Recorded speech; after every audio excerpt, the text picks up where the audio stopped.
the show begin. Next generation for the win. We're going all in. All together now, let's begin. Let the show begin.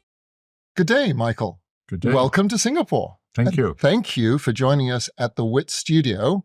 Here we are in beautiful Singapore. It's a great place to be. Now, you've just come off the stage here at Web and Travel Singapore 2024 with Siu Hoon, and you've given your view of the world. I'd like to dig into some of the areas, and hopefully we can learn more about you personally and about the world you inhabit. So let's start with a softball question.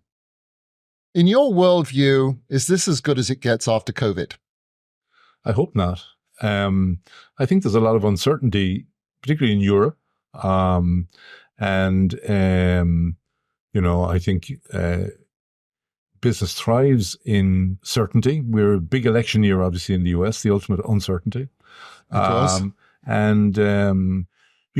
it's a small consequence of both wars, Ryanair is forced to cancel flights in Ukraine, in common with all other airlines, and in Israel.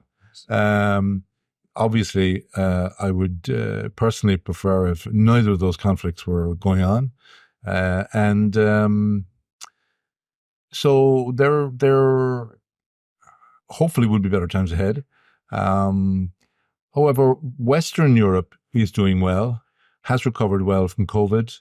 I'd worry a little bit about the lack of political leadership, strong political leadership in some of the bigger countries, particularly Germany. Mm-hmm.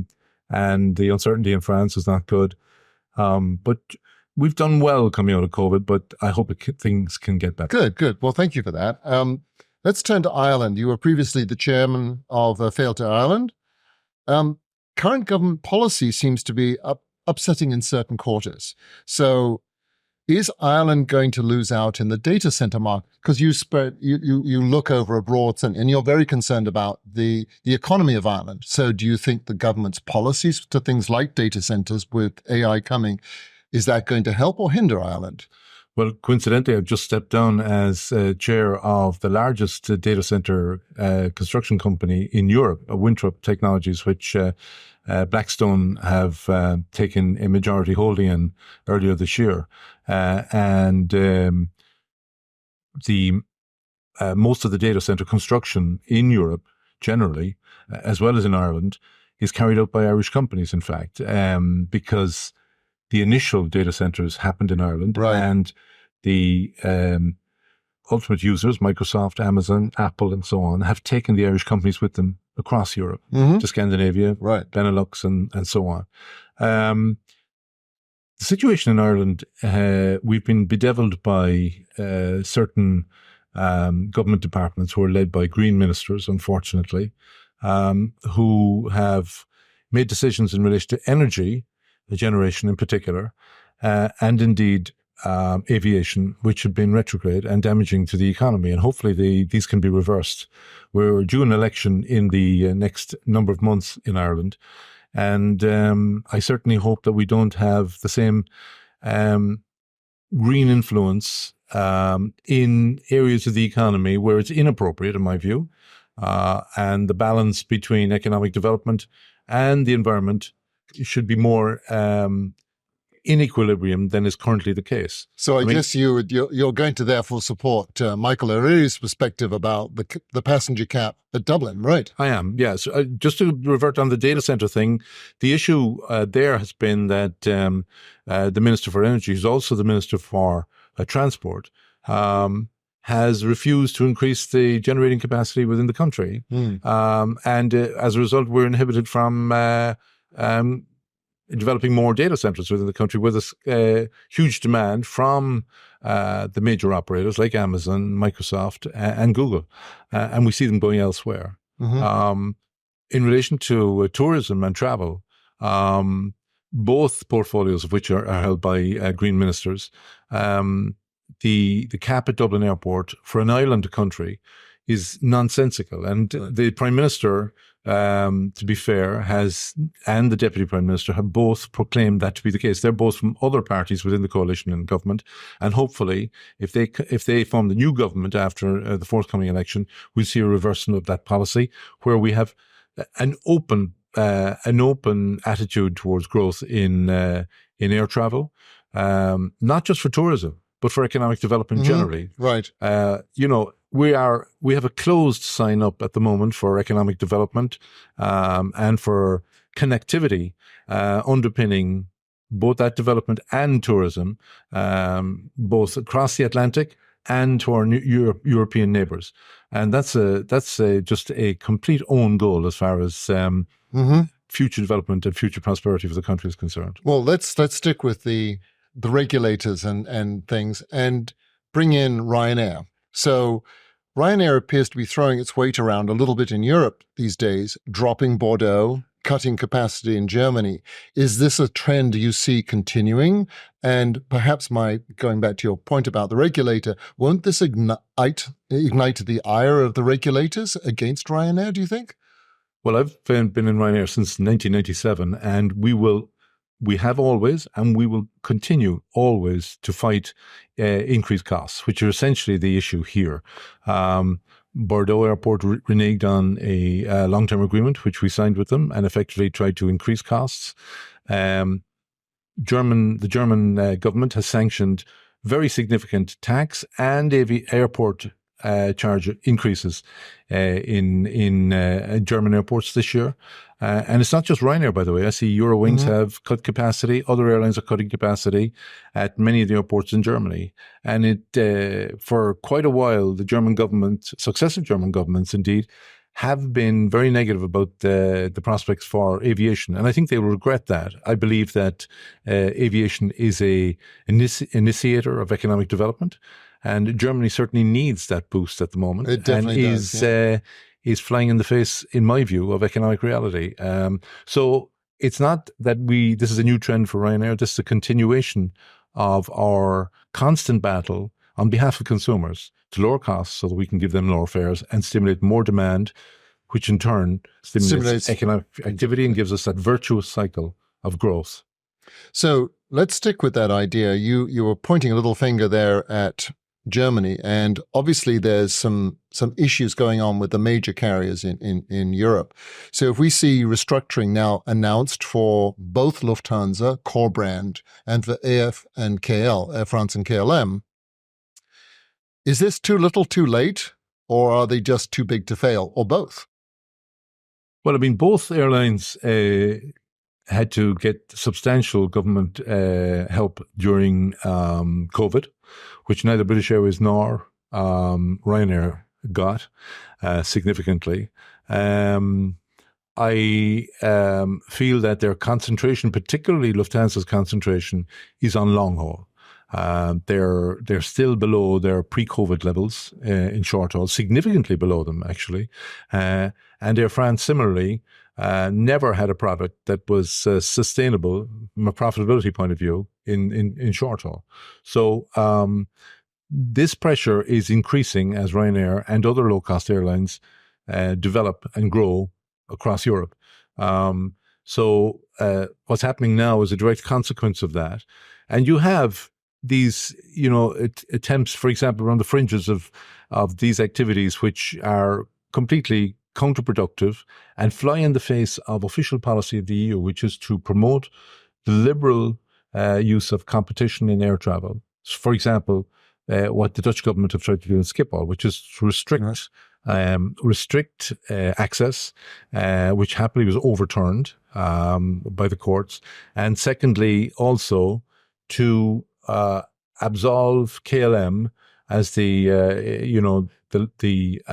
sitting tenant in Schiphol from aviation taxes, when in fact they're creating the greatest carbon footprint there. I mean, the idea that long-haul flights should not attract an environmental tax, and the connecting flights, the connecting short-haul flights to those long-haul ones should not attract an aviation tax, is just a joke and flies in the face of reality.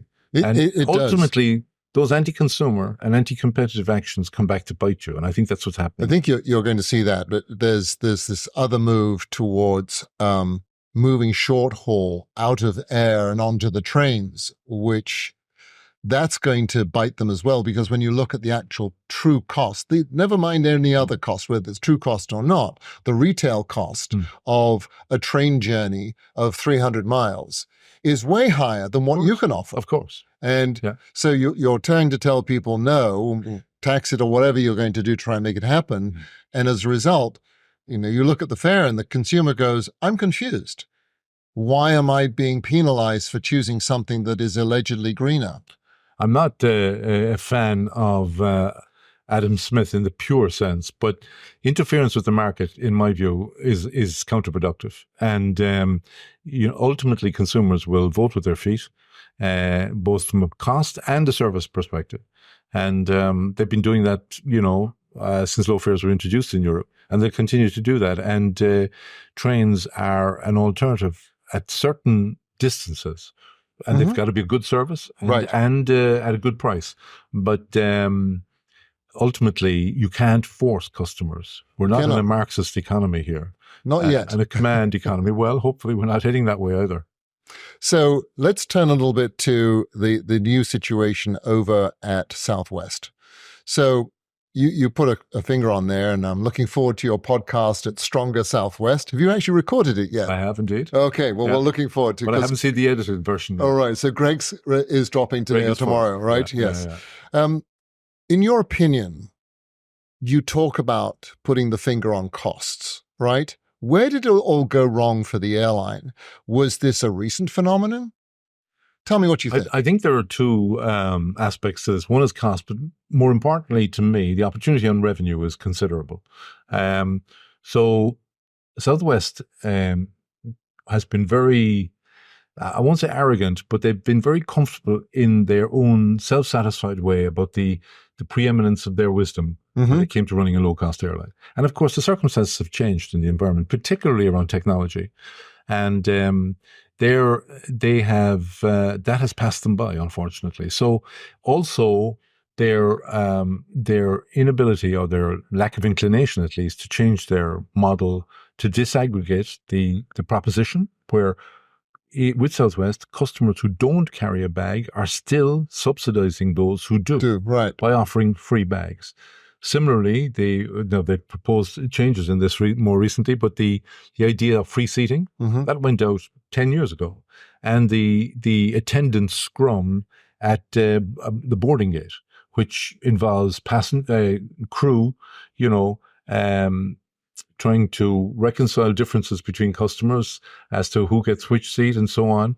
And the difficulties that presents for staff relations and customer relations is something that we've seen, evaporate since we've introduced allocated seating in Ryanair. And of course, it's a revenue source also, as is priority boarding. So Southwest have missed that boat. On the cost side, I would like to emphasize... I want to be clear here that on the cost side, now Southwest has the highest of the big four cost for available seat kilometer. Yeah. And that's a critical element. Yeah, on the cost side, I would like to emphasize the fact that they have gone, the most fundamental error in my view was incorrect aircraft selection. And they've gone more and more towards smaller aircraft, which, with the preponderance of fixed costs in our business, you need more and more passengers over which you can amortize these fixed costs. And they have gone for less and less. So their average aircraft capacity is 158 seats. Ryanair is 192, and will go over 200 when we get the MAX 10.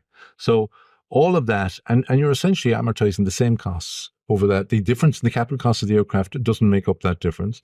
And you're flying that aircraft maybe in 6 sectors every day, so you quickly make up the incremental revenue from those passengers. The other thing that strikes me about Southwest is that they only fill 80% of their seats.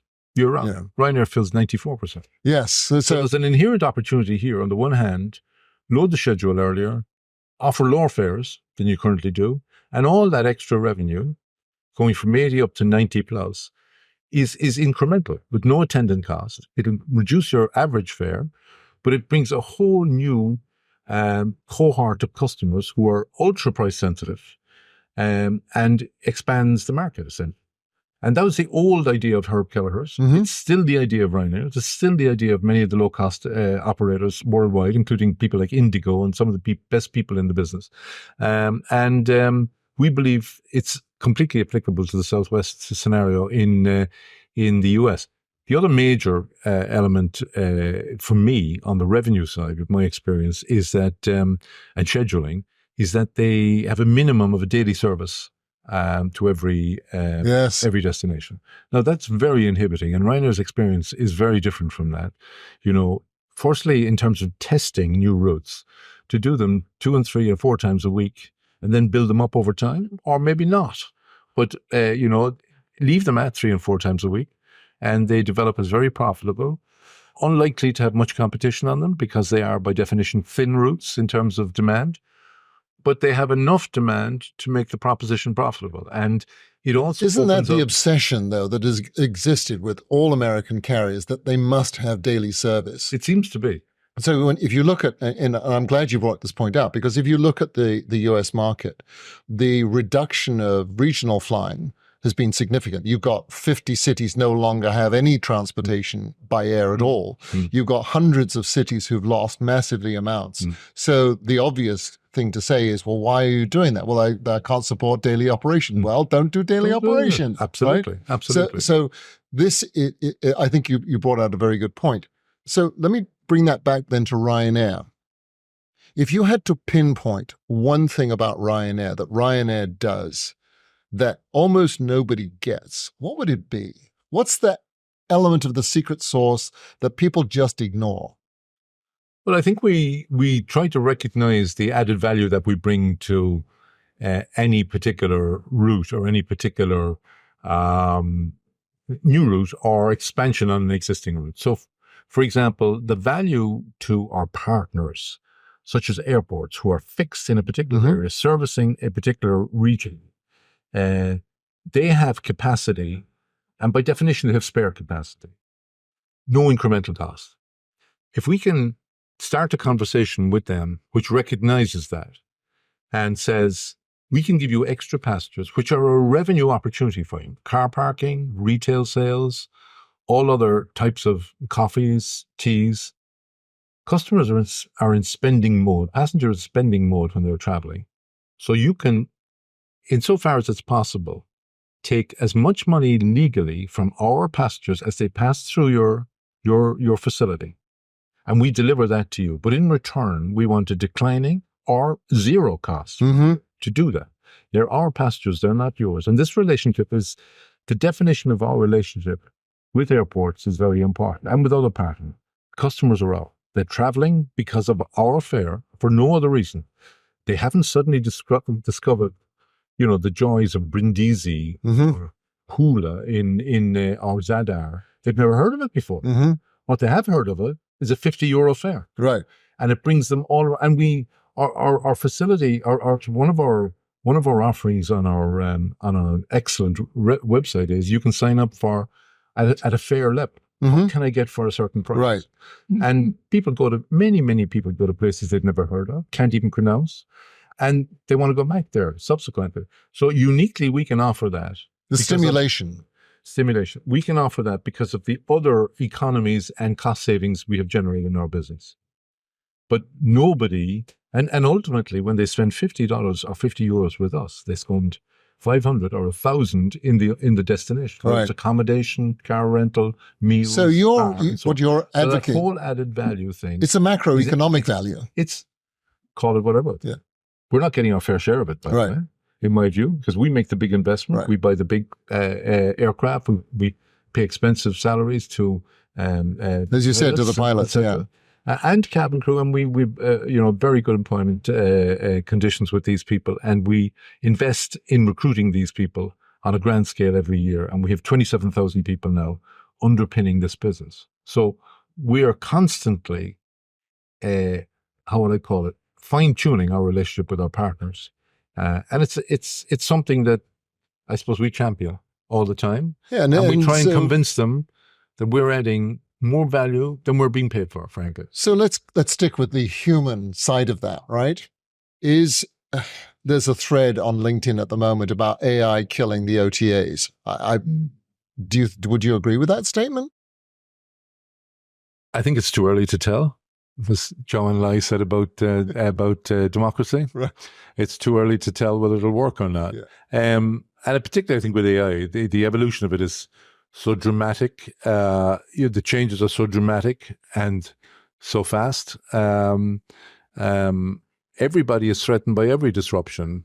It's how you manage it and how you build a moat around your business and how the added value that you give to the customer is so unique that it can't be disrupted. And by the way, that added value needs to be developed and needs to evolve every day, every week. So you don't think that AI is a flash in the pan and it's got the should Certainly be not. Okay, so it is transformational. But what's going to disrupt AI? That's a good question. Well, where do we go from next? Yeah. I have a pair of the Meta glasses. It's fun to see what happens when you get rid of the device. Yeah. Okay. One more. That's the joy of business, by the way. It is. It is. That you know, you and I are of a similar vintage, but I think we both recognize that we're a work in progress. The day you finish that is the day you should hang up your boots and play golf or go to the beach, because if you're not getting that Do you joy, play golf, Michael? some people would deny that, but I try. But the day you stop getting that kick and that enjoyment out of business is the day you should finish and go off to the golf course or go to the I'm beach. 100% with you. It's what drives me and what makes me have so much fun. Okay, so I'm going to ask you an interesting question. What converted a mild-mannered accountant into the firebrand called Michael O'Leary?